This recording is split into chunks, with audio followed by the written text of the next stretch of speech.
All right, so today we're talking about World War II. And so we get a chance to move on from the Great Depression and all the terrible things that happened during that time period, and maybe talk about the greatest time of turmoil and conflict in world history, not just American.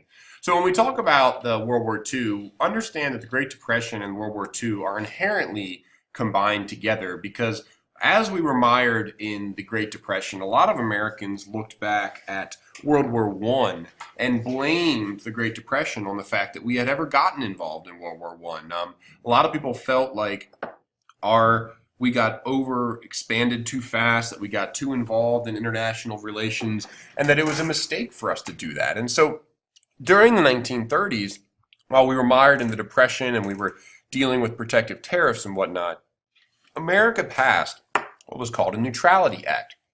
And this was a neutrality act that was meant as European powers were gaining the momentum and totalitarian powers such as Italy and Japan and Germany were really promoting aggressive behavior, that we passed neutrality acts to not allow U.S. involvement in future American wars.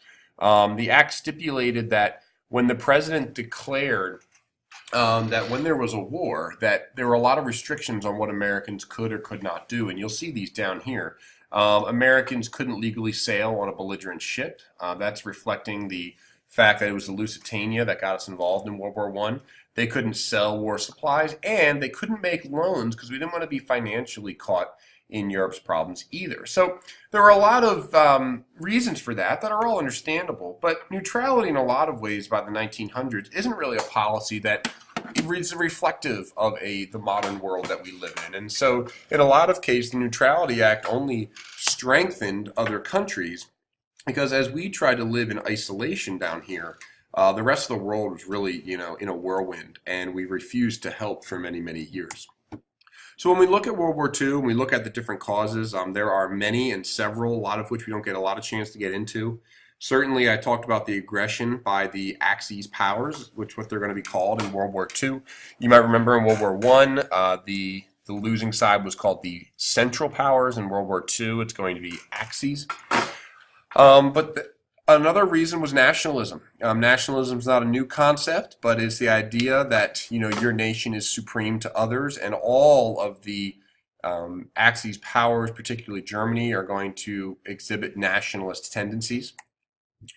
We also see the failure of the Treaty of Versailles as a key component in the build-up to World War II, because rather than maybe allowing Germany to slowly rebuild, the fact that France and Britain in particular punished Germany for a war they didn't feel like they started really made them angry and allowed for this almost vengeful form of nationalism to grow within the Nazi Party.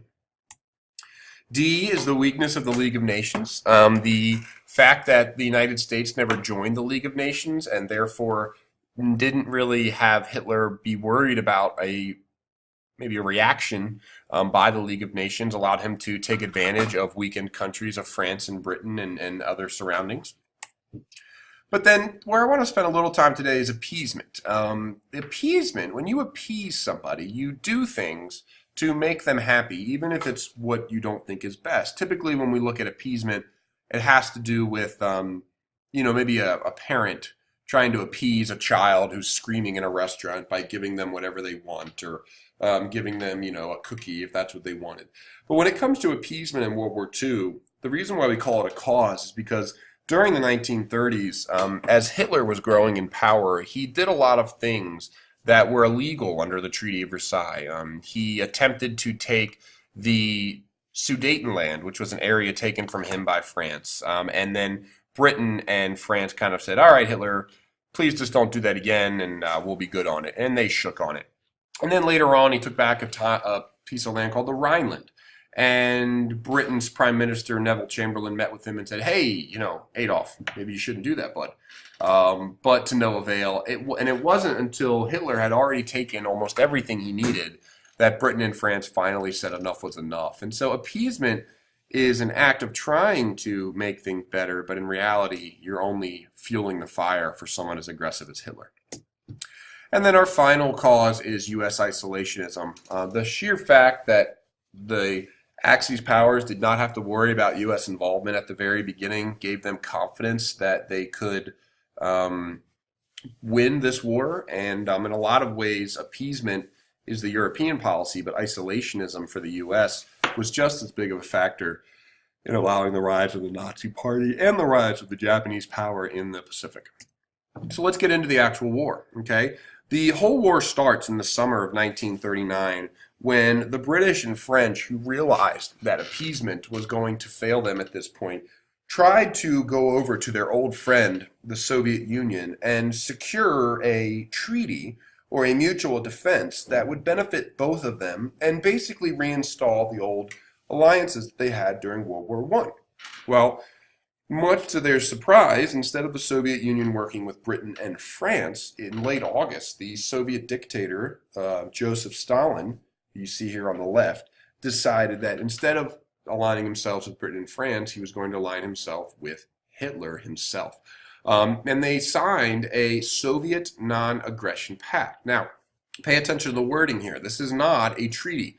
This is not a military alliance. This is a non-aggression pact. It's basically an agreement that says, as long as you don't attack me, I will not attack you. And as a promise of this, we will split the helpless little nation of Poland that had only been created a few years before. So it's not that Hitler and Stalin liked each other. In fact, both of these men despised one another. But they did this agreement for several reasons. Number one, they were going to split Poland. Germany was going to get the left side and the capital of Warsaw. Russia would get the east side. But for Russia in particular, this agreement was particularly important because he believed by his aligning himself with Hitler that Hitler would then spend the majority of his time attacking Britain and France. And by the time Britain, France, and then Germany had attacked and beaten up on each other, he might be able to come in and kind of scoop up what was remaining and allow communism to spread to most of Europe. In addition, he believed that by signing this non-aggression pact that he was buying himself a lot of valuable time because Russia has plenty of men. They have the largest military in the world at this point in terms of people, but what they did not have was the ability to mobilize that very fast. And so they needed time to get ready, and they signed the non-aggression pact. They agreed to not attack one another, and then literally the next week, in September of 1939, Hitler begins the war. And the Nazi war machine blazes across the borders of Poland and begins the worst conflict in human history on September 1st of 1939. Now, I feel bad for Poland in this case, right? Because on the one side, they have Nazi Germany. On the other, they have Soviet Russia. And Poland, as this country here and caught in the middle, had no chance of pushing back either side, even if they wanted to. And when the British and the French find out that Germany had invaded Poland, they finally end their policy of appeasement, say enough is enough, and declared war on Germany for the second time in only 20 years. And so off we go. As far as Hitler is concerned, he had been preparing for this moment for many years, and he was not intimidated in the slightest by the declaration of war from Britain and France. And in many ways, he was ready to unleash the war machine that they had been creating for many, many years. And when it comes to understanding why the Nazis are so successful at the beginning of the war, I want to look at this term here called blitzkrieg. Because the ways that Nazis waged war was relatively new in how they utilized machinery to make war faster and more efficient than had ever been seen before. So here's what they would do. On the left-hand side, on the right-hand side, the first thing, if the Nazis were attacking a town, they would do is they would use their German Air Force called the Luftwaffe, and they would bomb it. And they would really ravage the town through bombing, which is a new type of warfare by World War II. And then as soon as the bombing had ended, they would rush in on tanks and bikes and trucks and cars and anything they could carry their soldiers in. And they used the advantage of how quick machinery can move people and would bum rush the town. So as soon as they're coming up from the bombing, they would then get rushed by all these German soldiers. Now, as the soldiers were attacking the town, the Air Force would move on to the next town and begin bombing the next one. And this method of bombing and then bum rushing and then bombing and then bum rushing allowed the Germans to take a lot of land very, very fast. In fact, so fast that the people in Britain were getting concerned that their old leader, Neville Chamberlain, wasn't fit for the job. And they decided to nominate a wartime minister called Winston Churchill, which I might assume a lot of you have heard of. And Churchill had a huge task on his hand. He had to figure out how to help France defend itself against the onslaught of the German war machine. So at the beginning of the war, the one thing the French had in their defense was that they had built a series of strong fortifications along the eastern border in between Germany and France. They called it the Maginot Line, and it was a series of bunkers and fortifications that were left over from World War I. It was essentially the old trenches that had been built there, and they meant to build this just in case Germany ever tried to invade them again. But if you're Germany and your goal is to get to Paris and your end goal is world domination, this line right here meant very little to you. In fact, all you did, and all Germany would do, is they just went through Belgium and they then invaded France up here, bypassed a lot of the fortifications, and didn't really worry much about it. And you see that up here. And so in April of 1940, when the war resumed after the winter of 1939, the Nazis quickly demolished all of Western Europe. And by June of 1940, they entered Paris and took one of the major Allied forces, and they'll control that for the rest of the war. Now, the British, who had come over to help France, they actually had to evacuate here at a little port city called Dunkirk. That's a movie that just came out in the past year with Christopher Nolan. And the British almost lost the war there on the beaches of Dunkirk. But the French, once the British left, they really had little to stand in the way of the German war machine. They had very little time. The French military was also unprepared that the Germans were willing to wage what's called total war, where they attacked cities and citizens as much as they attacked military bases. And basically, they had no hold back. They were not holding back. And by June, Hitler was standing in front of the Eiffel Tower with maybe not a smile on his face, but definitely a smirk of confidence and arrogance. And so when France fell, Winston Churchill, the prime minister, he said, "The Battle of France is over, and I expect the Battle of Britain is about to begin. So let us therefore brace ourselves to our duties, and so bear ourselves, that if the British Empire and its Commonwealth last for 1,000 years, men will say that this was their finest hour. Because all that's standing in the way of Germany now is the country of Britain." And in 1940, on the heels of this victory, Hitler is going to align himself with the other two powers that we see in World War II, Japan and Italy. And it's going to look like Germany is unstoppable. Because as they begin to prepare to invade Britain, the one thing the Germans are going to have to do is they're going to have to really demolish a lot of the British defenses, because Britain's one major advantage is that it's an island and that it's very hard to invade an island. But what Germany is going to do is they're going to try to destroy a lot of the defenses through the air before they begin planning an invasion by sea.